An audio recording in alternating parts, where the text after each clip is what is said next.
meets world. Boy meets world. When this boy meets world. What up, bros? What up, bros? Welcome to Bro Meets World. When it's Bro Meets World. Your Boy Meets World fan cast. I don't even know what episode this is because you guys literally let me misnumber several of the episodes. I looked back and I was like, wait a minute, do we have I'm so lost, but I think this is episode 110. Yeah, I mean, if anything, we're at the end of the 5th season. That's what I'm sure about. We're wrapping it up, and I'm excited to wrap it up because this is getting drawn out. I mean, at this point, after seeing this specific episode, I'm ready for the season to wrap up. So, I'm Ceej. Oh, yeah, we haven't done our introductions. Hello, listeners. I'm Tony Curtis, and I'm co-host with Ceej of Bro Meets World, your official fan cast of Boy Meets World. Thank you guys so much for listening. And T, you ready to talk about this episode? Yeah, we don't have to but we could just kind of jump right into this one. We were kind of saying how we feel like this might be kind of a shorter podcast just because we didn't really get much from this episode. But you know what? How about I'll do the tell us about it, and then we'll continue the conversation. Do it. Okay, hit us up. Tell us about it. Cory and Topanga reunite, but they still pretend to fight so that Shawn can finally set them right. I love it. Look, talk about talent. Here for it. Every episode, I come correct with the Billy Joel themed synopsis. Boom. Okay, this is season 5, episode 20, Honesty Night. A reconciled Cory and Topanga pretend to be estranged so Shawn can be the one to reunite them, despite Mr. Feeney's warning that the stupid idea train is coming around the bend. Shawn's mediation tactics lead to more turmoil for the couple when he encourages them to be open about their hurt feelings. They insult each other and break up again. It's finally up to Shawn, with the assistance of Cory's parents, to set things straight once and for all. And that is the synopsis. Can I just right off the bat tell you what my biggest issue is with this episode? And what, that it exists? It's that this whole episode is about Shawn instead of Cory and Topanga figuring out the path forward. It's one of those episodes where we've done this before, where it's like, why are you focusing on this particular person? It's like when Cory was drinking and they were like, but Shawn is the one with the problem. And you're like, what are you doing? And then they're like, hey, Cory and Topanga are back together and maybe they have some things that they need to work out. But Shawn's feeling excluded. Let's focus. And you're like, what are you doing? If you need scenes for these people, give them a beeline or make them supportive friends, which is what they're supposed to be. Or hear me out, save yourself some work, and then don't write it. Make it a bottle episode with Cory and Topanga. Spend all afternoon in Chubby's talking through in a My Dinner with Andre style episode about the things that went wrong in their relationship. Don't give me this bullshit. 100%. It's so when Feeney's stupid idea train, I was like, is this the writers telling us again that they were lazy this week? Because it feels like this whole premise is a stupid idea train that we all jumped on. It is very stupid. It was sitcom tropes for the sake of sitcom tropes. One of the things that frustrated me the most, I'll start off with a positive note. I liked that we finally got a little Boy Meets World recap of their whole breakup story. I wish we would have got that last episode. I feel like it would have been far more impactful to have a recap of everything right before that last episode before they get back together. For this episode, the thing that really bothered me is that the whole reason why Cory and Topanga broke the fuck up was because this dude was lying. So what does he decide to do when they get back together? Hey, let's get together and lie to Shawn. Bro, do you not learn anything? No, because he's not required to learn anything. And that's why I think I'm just getting tired, because it's it's so funny because this episode did have a few meta moments, and one of them was who's tired of the Cory and Topanga drama, and everyone raises their hand except Eric. And it's funny, but also it's all right, so you guys get it. you're not going anywhere with the storyline. It's becoming stale, so much so that you didn't even give it to Cory and Topanga. You gave it to Shawn, and it's just like, we can do better. We need to do better. Please, God, do better.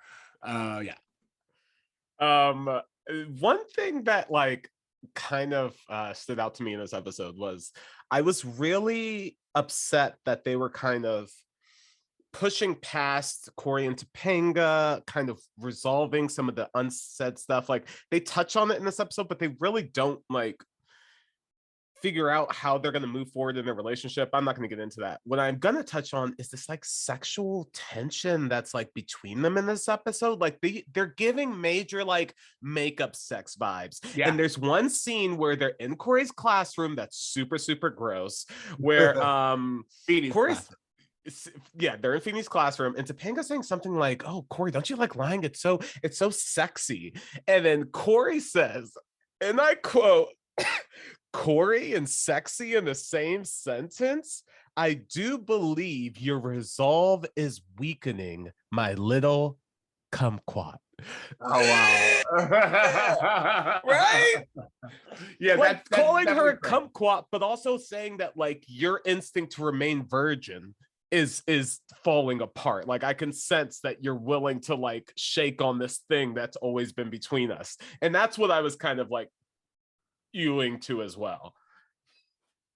Yeah, no, it's really funny to me because you're right, there was a lot, and I thought of you specifically like when Topanga like pins Cory down on the couch. Like there's a very like sexually charged moment. I'm like, what are we doing? You're still in school, by the way. Not saying that PDA isn't seen in high school, but like this is like overt, and Feeney is like right there, so it feels like very weird. And then also, if you're supposed to be hiding from Shawn, why are you doing it in like one of the most common areas?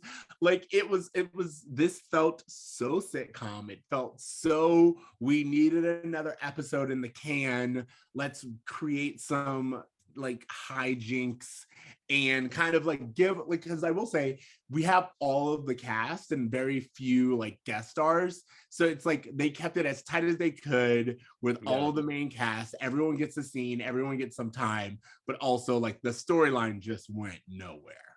There's a joke where after Shawn realizes that they kind of broke up for his benefit, where he goes like, "What does it matter if I put you back together? What are you, Humpty Dumpty?" And it felt like they came up with that joke and then we're like, we're going to work backwards.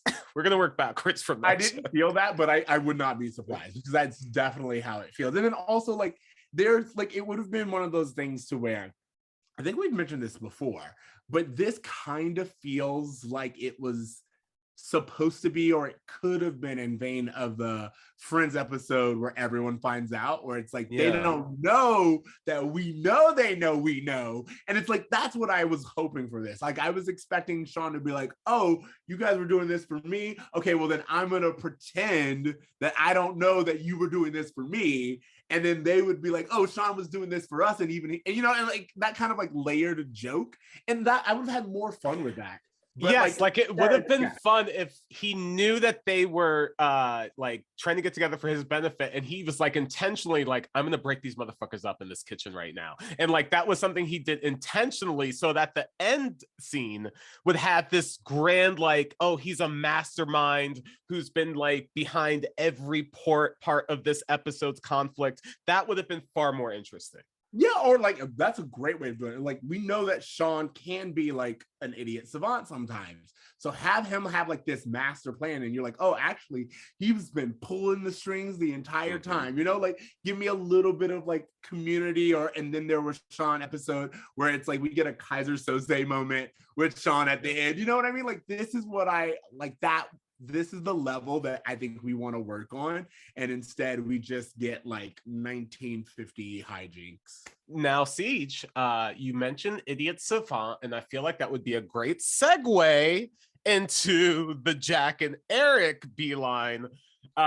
Which it seems as though they're like, hey, we're kind of at the bottom of the barrel with this Cory and Topanga storyline. Let's rope in these other characters. But what are we gonna do to like make Jack and Eric like relevant or whatever? Let's just make Eric even more dumb. And this just feels like this is just like just one step of the Eric dumb slide scale that we're on right now. Like he is just going to get progressively dumber, but it's just interesting to point out that they're pointing it out, Yeah, absolutely. Well, so I actually enjoyed the Eric storyline like the most this episode because it was gave us just the right amount, and then like Eric, like Will Friedle's performance with the calendar, whereas like every time he just like turns the page, it's strange. So, like he's just like it's dumb prop comedy, but I had a really good time with it.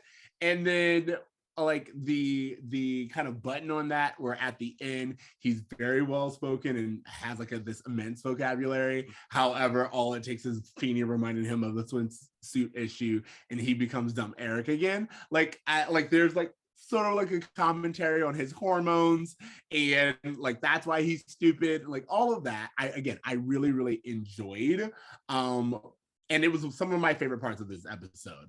Additionally, I have spoken about this before, I will speak about it again, and I have looked on the Tumblrs and I realized that a lot of you agree with me. There is something there between Jack and Eric, and specifically that moment where they're like, why are you still around him? And Jack goes, I still like him. Like, I know Jack basically said, I can't quit you. Yes, exactly. You said it perfectly. He definitely was like, I wish I could quit you. And that's kind of like their relationship. And I just want it, and we're rewriting everything. I just want the show to lean into it because it's there and it's fine. And it's a far more interesting storyline than either of them have been given this season. Absolutely. And bisexuality exists, and you can even deal with like the college and questioning or anything like that. Like, I'm fine with it. Talk about the nuances between male friendships, but just give me something other than like it's very much tiptoeing around it. And I feel like some people knew what they were doing, and other people, like, it was just on that line for it to not be called out by ABC. Jack and Eric, they bring a lightness to the episode. One thing that kind of bothers me a little bit with Eric is this thing they do where like they really kind of pick and choose when to make him neurodivergent in a way that like makes it, I feel like if you were a person who was neurodivergent, like you would have a harder time kind of opening up to your friends when you see representation like this on television. I guess, and that's a small thing to pick at, but as you know, we kind of examine the show and think about mental health. Me and you both got diagnosed with, some neurodivergency in our 30s, and the response that I get echoes kind of the media portrayals of things like that. So I just wanted to point that out, that, if we're going to, go through the show with a fine tooth comb, there's some things that could be worked on with Eric's, like whatever's going on with him. Absolutely. I mean, like, if I'm going to be honest, when Eric is sane, I would say he's on his meds, or not sane. When Eric's a little bit more easy to follow, I would say that he's on his meds, and when he's like what he's given us in this episode, I would say that he's not. And that's not to say that it's good or bad. It's just like, if we're going to do a headcanon thing, it's definitely like neurodivergent moments. This is when his dopamine levels are like at their highest, and this is when he's a little depleted. You know what I mean? Definitely. Going back to the A storyline. Yes. Oh, I just wanted to point out that, like, with the A storyline, just because we're talking about mental health right now, like, can we just talk about how Cory is, like, really manipulating his friend's feelings, who is at the bottom of the barrel? Like, Shawn says, I can squeeze out maybe the last drop of my emotional toothpaste on this relationship. It's like, why would you do that to your fucking friend? Yeah, well, so what's funny about that is this idea that Shawn says that he's not that invested, but he clearly is. And it is kind of like seeing to everyone like this codependency of Shawn and Cory and Topanga's relationship is like evident, but as Feeny says, one, that's not what we should be doing. We shouldn't be perpetrating this. And two, everyone else is willing to go along with it when it's like, no, even Shawn understands there needs to be like some kind of healthy distance in between these two. I can't be responsible or seen as responsible for everything. I mean, I'm willing to do it. And because of sitcom writing, I will pull it off. But at the end of the day, I think they acknowledge that it's not healthy, just like they acknowledge that Cory and Topanga have a lot that they still need to talk about. Yeah. But instead of like diving into these subjects, everything's played for comedy, and we just kind of skirt over, which is disappointing for Boy Meets World because it's known or at least remembered for actually taking those deep dives and having the serious conversation. It's almost like they used the horniness as an excuse to skirt over everything else. Like, oh, they're just so like turned on because they've just been fighting for so long. They're having total makeup sex vibes right now. And that's the thing that's making them look over all of this. And that may be true. You know, they're teenagers, they're hormonal. Yeah. But I wish that we just got a more clear examination, because the thing that also drives me fucking crazy, forgive me, is that like at the end of the episode, there seems to be this conversation of like, oh, well, why did we break up to begin with? It's just because you're in high school and you think you're supposed. No. We broke up because Cory lied to Topanga and kissed another girl. And we thank you. You reminded me of something I was going to say, which is that in both the kind of recap that we get at the beginning of the episode, and when Shawn is going down and his like, he, you know, had feelings for Lauren and went out with her. Topanga was dating that other dude. Again, everything's seen as equal, as if the blame is on both sides and you both stepped out. And I was like, no, again, let's remember what happened here. Cory cheated. Cory lied. Cory pursued the other girl. Topanga said, if that's what works for you, fine. And then for 53 days, she had to come to terms with the fact that even though he cheated on me, I still love him. And she is willing to forgive him. But then he called her, what, like cold-hearted and like unforgiving, which she had the right to be upset with, and called him insensitive. And we all know that you can't just call a white dude out for his actions. You need to butter that thing up. And so she was wrong for not buttering up his feelings before calling him on his actions. That's not really the only thing she gets called out on, essentially. It's just like, you were mean to Cory when he cheated on you. Like, what? Exactly. You were mean to Cory when he cheated on you is exactly what we say with this. Yeah, and even trying to equate Cory and Topanga's breakup to the fight that Alan and Amy have at the end, which is like, oh, you know, couples bicker, you know, when you drive me crazy when you drive, like that kind of thing, is not also the same as Alan kissing another woman and lying to Amy about it. That's not as playful in the middle of Chubbies, is it? Again, we do this thing where we equate a small disagreement with like a larger relationship issue. And as you said, it's not the same. It's not a one-for-one. So it's really kind of dangerous to make these analogies. I will say the lesson that they try to teach at the end, which is couples fight and disagreements are going to happen. Like sometimes you're not going to see eye to eye. All of that, really great.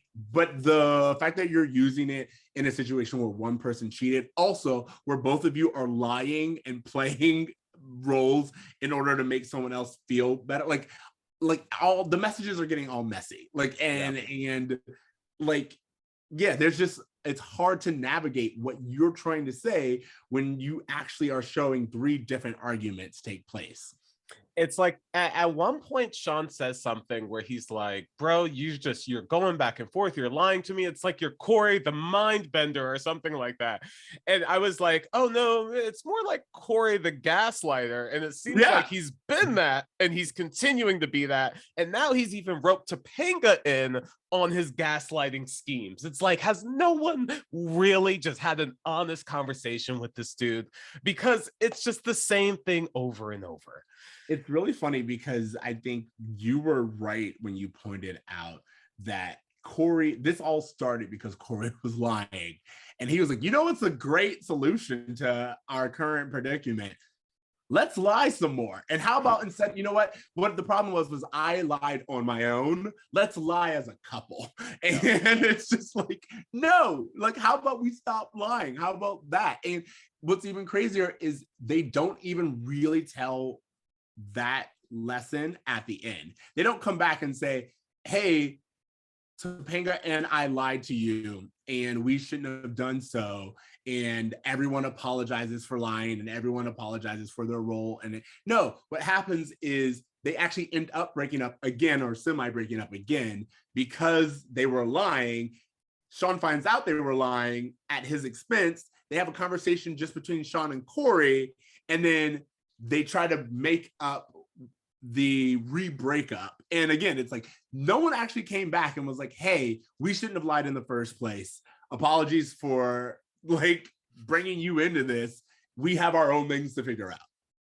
Yeah, and it's so evident that when they're in the kitchen, they have so much bubbling underneath the surface. And the fact that like that's just left again to be just unresolved, it's so infuriating from an adult perspective. Now rewatching this thing I consumed like candy as a kid, to be like, whoa, they're skipping a major step that I wish I got that lesson. Yeah, like again, you know what I mean? As a kid, I wish I absorbed them teaching that lesson. Again, I think it would have been like, if we want to just take the first half and we lying and we're doing all this stuff. And honestly, I said this before and I'll say it again. I feel like we could have stayed at that dinner table and then just had the conversation from that point on. And Shawn could be there kind of like as mediator, but also just kind of like letting these two actors really act and be like, hey, you know, he still was with Lauren. Those are unresolved feelings. And Topanga's like, oh, wow. Yeah, we actually never really addressed that. We really should talk about it.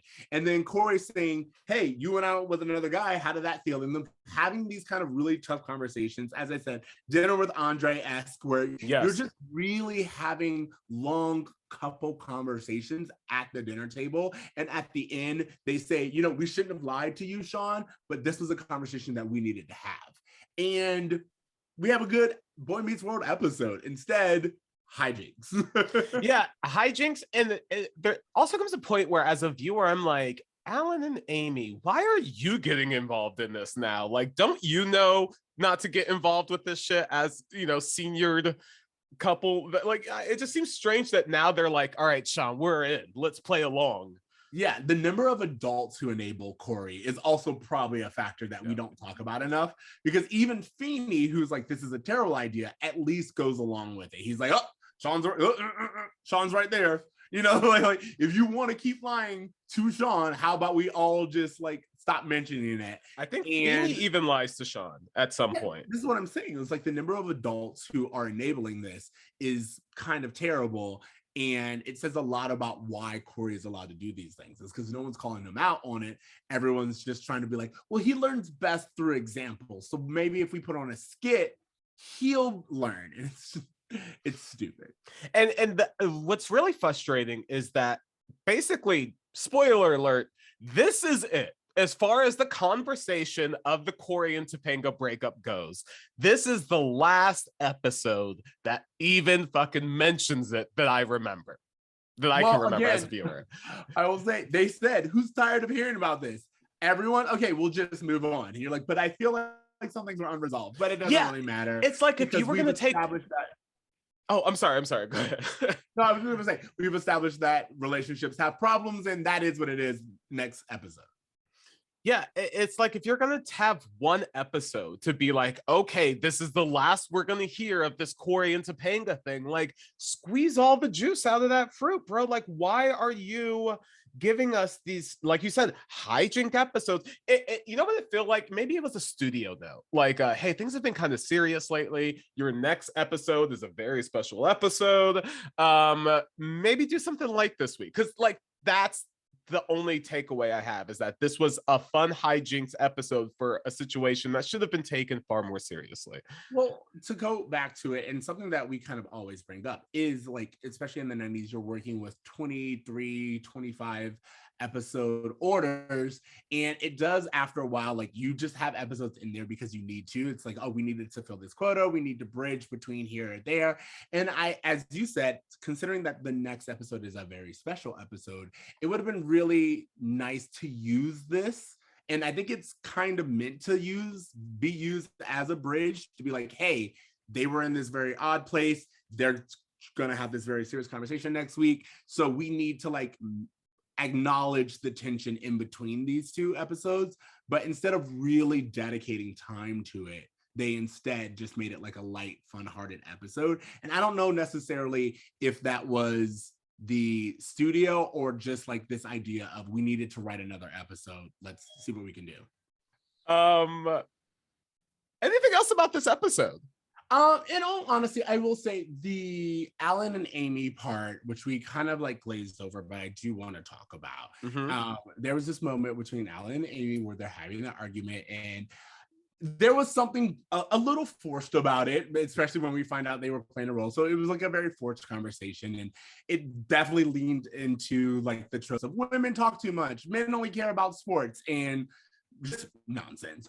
But I do like the idea of kind of like how they had like this little fight, and then immediately it turned into like this laughter, because Alan was like, well, then when I forget June 14th, I bet you won't be laughing then. And she's like, I will be, because that's your birthday. And it is like this, it was this testament to kind of like how when you do love each other and you have fights, there are times where it's like you could be very heated, and then you just gotta look at each other and be like, that was stupid. And you know, like you dumb. And it's like, yeah, but you love me because I'm dumb. And that to me was like a little bit of moment that I enjoyed, specifically them kind of making up and being like, this fight was nonsense. Okay, I have two things to say about that. And first thing is that I thought the same thing, that their chemistry was really great when they were like in love with each other. And Yes. it really felt like that as actors, even though they don't really get a lot of scenes together anymore, they still have an impeccable chemistry when they're like in love, right? My second thing I want to say about that is that them being so watchable while they're in love, to me, highlights how Cory and Topanga don't seem like, don't get me wrong, when they're in love and it's like a serious dramatic moment, I'm right there with you, right? But whenever they do like oh, we're gonna be funny together, or just have a light episode together like this one, I don't really feel like their love reads as genuine as Amy and Alan's does together. And so that's kind of the one little thing about that I thought of. Well, I mean, like, and you cannot be wrong. I think, you know, they are young actors, and they do really good, as you said, each of them do really good dramatic scenes solo. And even I'll even say comedy, because like I'm thinking of like the bed and breakfast episode. Really good timing when they're not required to like play off of each other. And I think that's because Shawn and Cory work really well off of each other. But Topanga and Cory, in terms of comedy, it's not necessarily, it's more like honeymooners type comedy, and less like we are a dynamic comedic duo together. The way that Cory and Shawn, or Eric and Jack, are, you know what I mean? Yeah, and you know what? I didn't even think of it as being at the fault of the actors. I thought, oh, wow, I just don't feel like they're writing them a lot of stories where we get to see them actually bonding and enjoying each other. Like, when I really think about it, can you remember the last time that we just saw them just like enjoying life together? Like, it feels like it's been a hot minute. So that's what I'm talking about. Such a good point. Last time we saw, like, even Shawn and Topanga got an episode where they were like, hey, let's just hang out. Let's talk about our relationship. And it's just that Cory's not here. Like, that was interesting and important for them to have. We've seen Topanga and Angela like go to the museum and they have like a good time.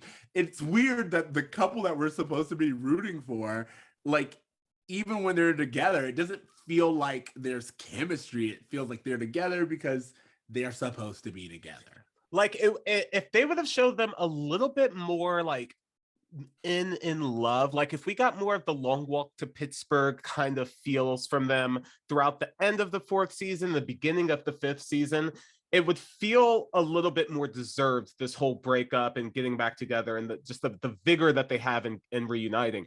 But I remember Cory complaining to his brother at Christmas about her. I remember Cory being jealous over her coworkers when she worked at the restaurant. I remember him being jealous of Topanga when she was doing so well at her work-study program. I remember Cory being preoccupied with a bunch of bullshit that had nothing to do with Topanga for basically the first half of the season. So, like, that's what's kind of hard with like I said, even when I don't see Alan and Amy that often together, they still were able to pull it off. And for Cory and Topanga, who I really needed them to be able to like sell me on their love, I didn't buy it this episode. I think you pointed out some really good things, which is that like, there's a lot more that came from this.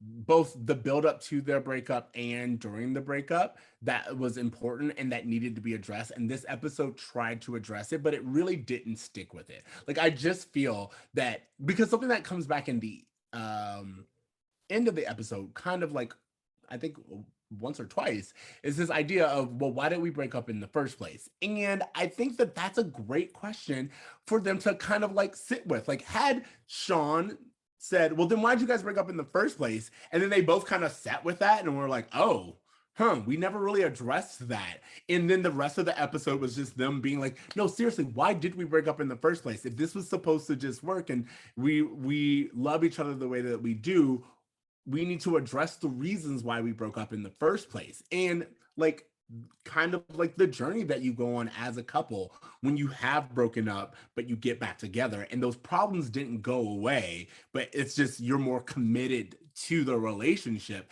and that's the difference. Like, again, that makes all the difference. And I would love it if we kind of explored that instead of Eric's word of the day calendar. Well, guess what, Ceej? We don't. We do not. I honestly don't have. We are riding that we want to fuck wave hard into the next episode. That's the wave that they're going. They're going on teenage hormones is going to be the bridge from this episode to the next. Nothing to do with their relationship. How great would it have been if we went and we're like, especially since this is ABC and we're going to talk about how important sex is and how you don't want to do it with just anyone. And so like the idea of like, hey, you cheated and I took you back, but we still have things to address. That's how I trust you again. Now, because I trust you again, I'm ready to have this other conversation. Would have been fantastic, you know? Yeah. No. One can dream. I don't have anything else to say about this one. I think we're good. Do you have a bra moment? Yeah, my bruh moment was just Cory's first instinct being to lie again. I know we kind of covered it, but it just again feels like something we need to address. And like, yeah.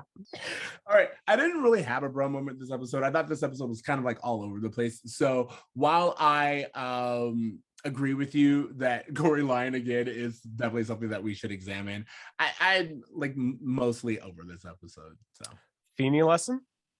I will say that the lesson I wanted to take away from this is that, you know, sometimes couples are going to fight. And I also really liked the line, let me see if I can remember and read it properly. There's a line that says, why did we break up? Because you're in high school and that's what you think you're supposed to do. And I do think there is something along the lines of when you're young, you do what you think you're supposed to do, whether that be in a relationship or leave a relationship, you know? And sometimes you just have to follow what's right for you. And I think there's a lot of adult media that's about that. So yeah. My takeaway, I like you said, I wish there was adults fight sometime, but my takeaway is just keep sweeping shit under the rug and you'll be just fine.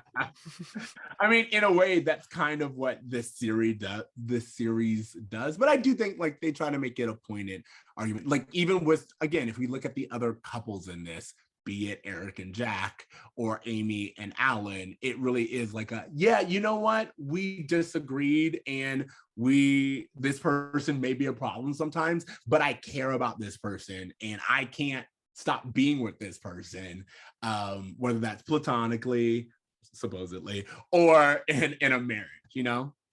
Yeah, like, you know what I honestly what would have made this episode better would have been Cory saying, Topanga, I acknowledge that I cheated and I hurt you. I am so sorry for what I did. I love you more and I'm willing to do whatever it takes to work on this relationship. I'm sorry, are you asking for accountability of a white man from the 90s? I think you have the wrong genre. All right, guys. Okay, so main takeaway, boobies for sale. Tushy for sale. Tushy's for sale. Tushy for sale. Oh God. Okay. Any homework? Great. I'm gonna give this episode a C. You know what? Yeah, C. C as in I've seen it and I don't want to see it again.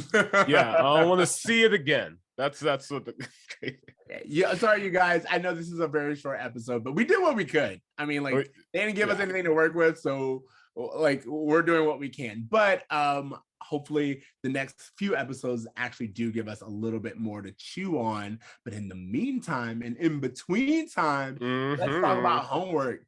T, what are you bringing to the table? Okay, so I have two shows that I want to talk about. The first one is on HBO Max, and it's a show that my wife just started playing while I was working on a work project this week in the background, and I got really interested in it. It's called Landscapers. It's on HBO. Have you know about it? Okay, yeah. And it's just like when she started playing, I have to be honest, and this is just a little truth about me. I have a hard time sleeping at night, and so a lot of times I fall asleep to the TV, and nothing puts me to sleep faster than like white people in a period drama or just basically any show where British accents are like that stuff will put me right. I've never made it through a Lord of the Rings movie, right? So anyway, she puts on this show and I hear British accents and I immediately like, oh man, I'm gonna fall asleep. I was kind of riveted with this show. It's just about, you know, two people who I don't want to give anything away. Just definitely check it out. It's very interesting in the way they're telling the story. I don't want to give away too many details, but I just wanted to encourage people to check it out because it's very well done story told very interestingly. And the second thing I just want to quickly throw out, and you may be able to speak on this a little more than I'm able to. I saw the pilot episode of Archive 81 on Netflix. I haven't seen that. No. Oh, okay. So this show is trending on Netflix, and bro, it's like a spooky kind of thing about this cinematographer, this guy who like fixes up film, and he gets hired by this rich company to like repair a series of videotapes. And as he starts watching the tapes, there's like really creepy ass shit that starts to unfold. I only saw one episode. Again, I've been I was so busy with work this week that I really couldn't give TV the time I wanted to, but I'm so excited to see the second episode and I highly recommend it. Okay. That's really great. And I will say that going back to Landscapers really quickly, without giving too much away, I will say one of the great things about that show is you get two people who are telling a story. And what's great is if you notice, they always trip up in one small detail. There's one small detail that they're misaligned, and that's what kind of like moves on to the next episode and them being deeper in whatever situation they found themselves in. But like that, like noticing and being able to realize, oh, you guys were so close, but it's literally your love for each other and the fact that like you love each other so much that you're actually doing each other harm by like needing to clarify a particular point. I don't really know how else to say it. Like it beautifully just deconstructs the idea of what a story is and how you can tell a story and how you can like peel it apart and look at it from different angles. And it's really like it kind of reminded me of Eternal Sunshine, the way they played around with like your perception of what a movie is and how stories are told. Absolutely. Okay, great. My homework this week is actually a book from my book club that I'm in called My Sister, the Serial Killer. It's a book by Oyinkan Braithwaite. I don't know if I'm saying that. Oyinkan Braithwaite, Braithwaite. Again, the book is called My Sister, the Serial Killer. It's a great exploration on family dynamics, on gender roles, expectations. It's one of those stories where it's like it's written by author of color. It's great to see like this world and dynamic of color. It's set in I think Nigeria. But it's a very relatable story, very quick read, and I just really enjoyed. Like it was one of those where it's like I couldn't put it down, but also I didn't want to put it down. But then also I knew where it was going, but also I didn't know. And it's just a really great journey. And I think if you want something to do with your time outside of Boy Meets World, this would be a really good adventure, especially T if you were talking about landscapers. Wow. Well, I'm peaked. My interest is peaked. Check it out. I think you guys will not be disappointed. Awesome. Well, I guess that's it. I guess that's it. Guys, thank you for listening to another episode of Bruh Meets World. You guys can listen to us. We're podcast stream. You can also watch us on YouTube. Getting a lot of views on YouTube. We're really excited about the video portion of our podcast. If you guys haven't known, we have been doing a video portion of our podcast for all of season 5, and those episodes are on YouTube currently.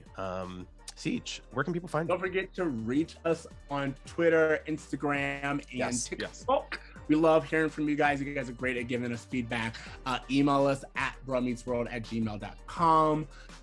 That's always a good time. And yeah, like you guys, we really enjoy you as an audience. We really appreciate you guys. Oh, also rate us. We are doing really well. We have like, I think one of the most ratings out of any Boy Meets World show, but we also could use a little bit more 5 stars. So give us them 5 stars. Yes, we are very friendly with our brother and sister Boy Meets World podcast out there, but we also want to crush them into oblivion. So please give us all the ratings. We definitely just want to, not that we're going to actually rub it in their faces. They're lovely people, but also, welcome. It's all about us, guys. Exactly. Help us out. What is friendship if not wanting them to fail and us to succeed? The only honest way to be a friend. Okay, is that it? Are you good? Yeah, I think I just would want people to dream. They should also try. If they're gonna try, that's not really enough. They need to also do good. It's not enough just to try. You gotta do some good. Sounds good. Later, Retry, do good. Later, bros. When this boy meets world.